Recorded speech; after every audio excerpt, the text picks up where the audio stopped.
a tragedy that really cannot be described or explained to you, the listener, as far as the effectiveness and the impact that the news of Saturday morning hit and weighed down on so many people. Um, if you're out there and you know Carly, which a lot of you do, I mean, when you think about it, Carly was such a force and Yeah.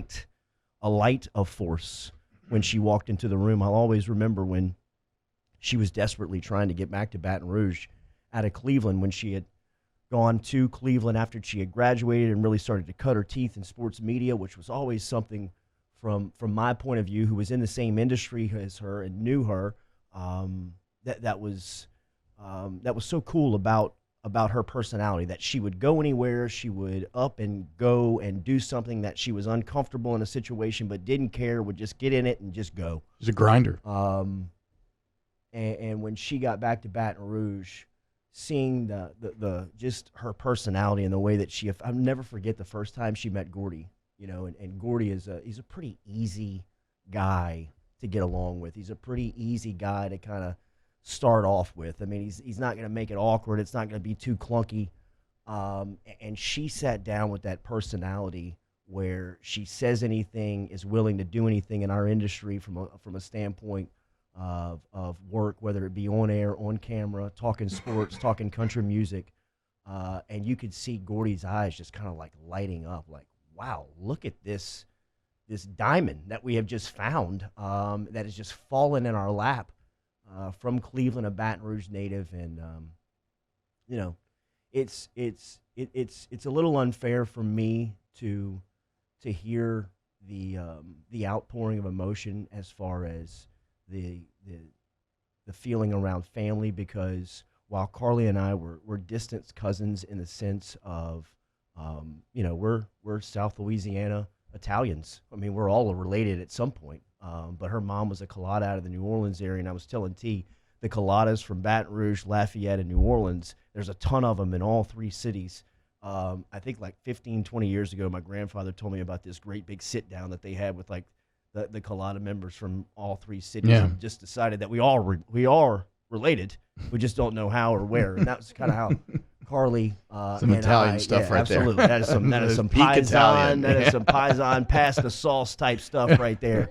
That Carly and I just kind of, man, it was so easy and fun to have her in this business, and be related to her, because it was so cool to go to the Saints Pelicans games and see her as the face of the franchise. She was incredible. I'll never Like- forget the first Pelicans game I went to, because I'd worked with Carl known her since college, friends and everything, and like I knew she was good. But that's a hard job. You're live in front of 70,000 people. And everything she does, I mean, like, her resume is so impressive. If you just look at a 30-year-old resume in our industry and what she has done and what she is doing, to me, that is what she did best. Yeah, Was the in-game MC for the Saints and Pelicans. Because like T said, it blew me away. you got no idea really how tough that is, but that is who she is. She can walk up to anybody. She can sit down in any section. She can make you laugh. She can talk, and everybody feels comfortable. Like, everybody kind of feels like, okay, this could be weird, but it's not really weird. Yeah. Like, I'm glad that she came and found me, because a lot of people try to hide from that moment. Like, no, I don't want the camera.